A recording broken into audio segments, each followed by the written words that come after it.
Throughout my career in conversion rate optimization, I've gone through hundreds of e-commerce stores and ran more than 300 different tests on famous brands that you're familiar with. I've seen what works and what doesn't work. And although every site is different, there are certain principles that just do work most of the time. So today I've prepared probably like 25 different pages that I'll show you and the 5 conversion killers that I want to warn you about. So these are warnings, but take them as leverage. Benefit from it to improve the conversion rate on your own store. Let's get started. So as I said, every e-commerce brand is different and they all have their own problem. But these are very interesting approaches these big brands have taken that you can learn from. So the first one is no real upsell. Every business should have something they can upsell. And if you don't, you need to invent it. This is basically how you would design a business if you would do it in a spreadsheet. Incredibly simple without any emotion, but you need to have something that you can promote to your loving customers. If they spend $50 on a product, it's a very easy product to upsell if it's only $5. But if you sell a small upsell half of the time or only 20% of the time, it really makes it easier to acquire these customers on ads, because ads are expensive. And it's not about how much you pay for a click, but it's about how much you get in return from it. And that should allow you to afford more than your competitors. So by upselling, you improve the average order value, you improve the lifetime value, and therefore you can beat the competition. And upselling is not only what you might imagine, a pop-up here and there. It needs to be ingrained in every step in the funnel. On the product page, on the cart, on the checkout, even on the thank you page. You need to increase your average order value, and doing that through upsells is the way to go. So let's dive into a few examples that I've prepared. Okay, so here we're looking at Stanley, and here you can see on the cart that they offer you a product. What they do, they offer me the exact same product that I've already added to cart. I'm not sure if this is great, but they are selling me a different size that's $5 more expensive. I think I would have probably upsold a different product because that's what it looks like. If they want me to upgrade to a bigger size, I would have done that very differently and instead communicate the value you get from a bigger size. Probably based on every size, you get a discount a little bit to make it a little more interesting for the user to add to cart. But also here, they are promoting their product. And they even allow you to see the different colors that probably suit your interest. The other one is the cosmetics brand e.l.f. e.l.f. has many cheap products, so they really need to increase the average order value for them to be able to afford the click. And at the beginning, there was nothing. But after I added the product to cart and I saw a few pages, the engine learns about my preferences and it recommends me these products. So of course they have to be relevant. Make sure your engine makes sense. And here, they're also trying to get me to free shipping, and even beyond that, a free gift. Another tactic that's applied to increase the average order value. And then here, Rare Beauty. Also, they are upselling on the cart. What they do, they even offer me a free sample. This is a lot more intriguing than upselling. I'm not interested to be sold to, right? But if I can choose a free sample, it definitely catches my attention, because if it's free, I'm interested. But probably a customer would try this free sample out and would love it, and then they will come back to make the real purchase. So this is another interesting way to increase the average order value. Maybe not on this one, but definitely on the next one. And then lastly, Feastables. And I think this is very interesting. We don't see this very often. When you open the cart, they are not afraid to push a product to your attention. On the right, you get the cart, you get what you want, but on the left, there's a massive product promotion. And when I add it to cart, it adds it to cart on the right. It helps me get closer to free shipping, and immediately it swaps it for a new product. So I can keep adding more and more products. They're kind of promoting new products to increase the average order value. Very clever. Conversion killer number 2, no clear value proposition. You want to make sure that you promote the heck out of your products. You want to compete with all the competitors, because if someone's shopping online, they probably are looking at your competitor too. It's not like they're in your store and they have to walk all the way to the different stores. Online, they can compare everything very easily. So you need to make sure that you really promote the value of your product. You're basically elevating the perceived value, which makes the user feel they're getting more value in return from the money they give you, right? So you need to make sure that they feel they're winning. They're getting that customer surplus. So whatever you're selling, you need to make sure that you elevate the value proposition. And you do this by highlighting all the benefits, not only the features. The features is kind of what it is, but the user only cares about them and the problem it solves. So by communicating the benefits, they know what problem it solves for them. This is something we always test in our CRO agency, communicating the value proposition above the fold, but also below the fold, to make sure the user really understands why we're beating the competition. And this is a test that almost always works. This is our go-to. So for example, here on Stanley, above the fold, there's not much mention other than the image and a few products that I can choose from. So there's no unique selling proposition here. And when I scroll down, I get more images, I get an upsell, and then I get a very ugly long piece of copy that I'm too busy for to read, right? So they do actually a pretty poor job in elevating the perceived value. They could have communicated why this is better than others, how good it is to clean, etc., etc. So on the other hand, we have a company called Aura Ring. They do a very good job at this. So above the fold, there's a small sentence, our most personal smart ring ever. Okay, that's already a very good sentence to kind of intrigue the user to scroll down. Sleeker, smarter, and made for you. They highlight 3 benefits, our membership grows with you, frequently asked questions, tech specifics. They do a great job at kind of making you understand what the product is all about. And then of course we have the example of iPhone. This is not necessarily an e-commerce store, but iPhone is often taken as an example. Their page is massive and they do a really good job highlighting all the benefits. Once you've read everything, you got no questions left about the iPhone. The page just keeps scrolling and scrolling. It looks great, but it also communicates everything perfectly. Look how beautiful this is. It really highlights that the camera is great. You haven't even read anything. And then last, HexClad.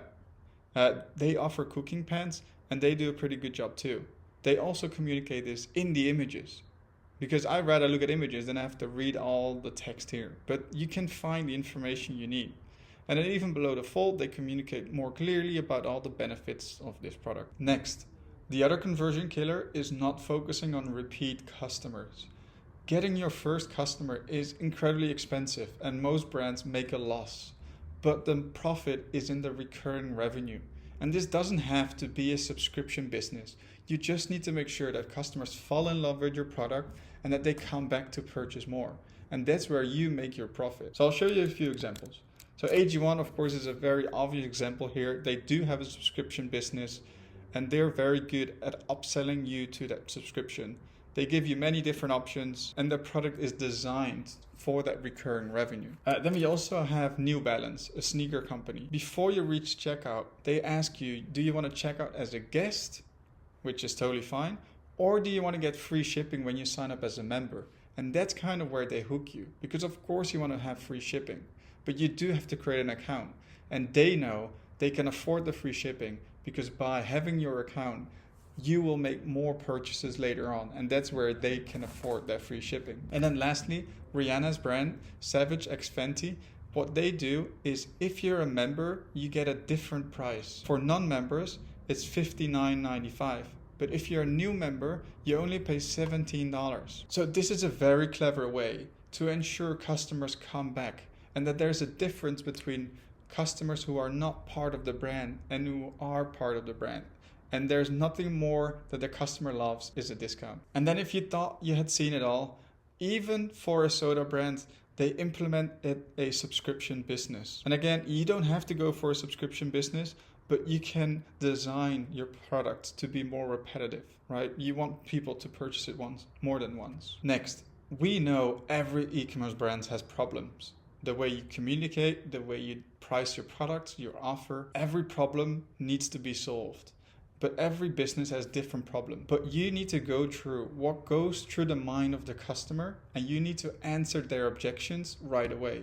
You cannot leave it up to subjective decision making. You need to tell the customer what they want to know. You gotta be honest too. If there's high shipping costs, you better tell them beforehand. I'll give you a few examples of businesses that tackle this exact problem very clearly. So here we have New Balance again.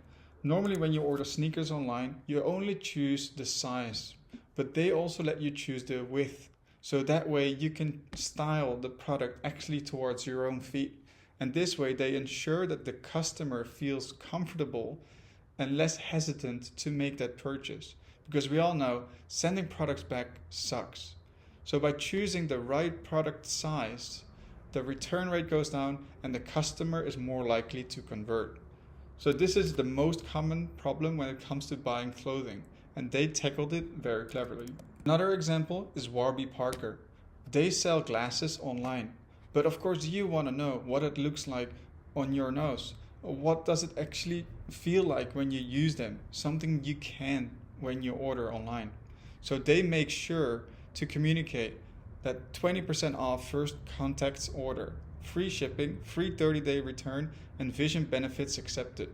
So they make sure you know these things, and therefore you lower your barrier and you feel comfortable making the wrong order and sending it back without any cost. But they've also designed a feature that lets it portray the image of the glasses onto your face just from home. So you can look exactly what it looks like. And I believe they even let you order like 5 different products at the same time so you can test them on at home. And if you don't like them, you return them for free. So these are great examples of obvious problems the user really has and solutions these brands design. Solving the problems for your customer really increases the performance of your store. Now the last conversion killer.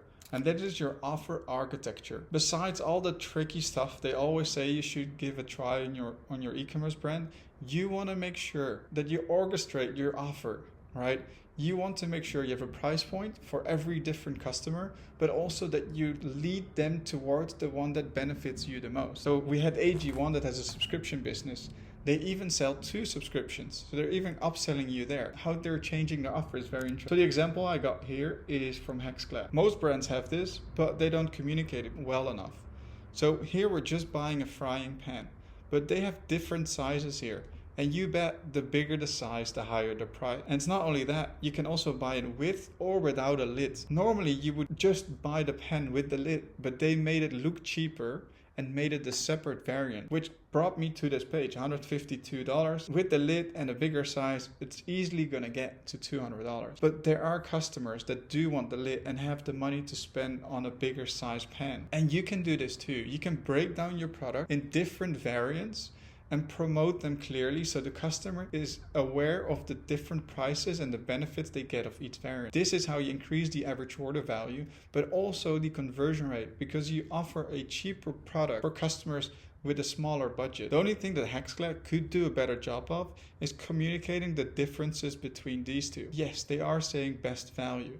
They can also say what's the most popular, or even 80% also buys it with the lid. So then you kind of feel left out when you don't. And they can also communicate clearly the actual dollar values or the percentages of best value. What does that mean, right? Same if you have a subscription business. You can communicate that by ordering a bigger size, you get more discount. So I think these are very interesting ways to go about designing your offer to really increase the average order value, to increase the conversion rate, and to just scale the performance of your store.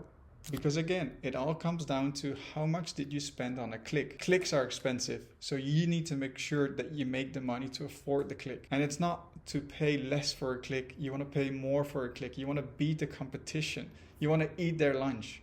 So you need to make more revenue so you can spend more. And then of course Google or Facebook gives you those clicks because they want your money more than the cheap ones that are your competitor. Okay, so here you have it. And these 5 issues are very common themes we see across all e-commerce brands we work with.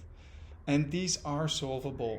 These are not as simple as just adding a different text or changing the title. It's really about designing your offer. And that's where it actually all is about. Tricking the user is not the way to go, but offering something that they're impossible to resist really moves the needle more than anything else. So if you have an e-commerce brand and you're looking for a CRO agency to help you grow your business, improve the conversion rate, average order value, and lifetime value, definitely reach out to us down below and we can help you scale to the next level.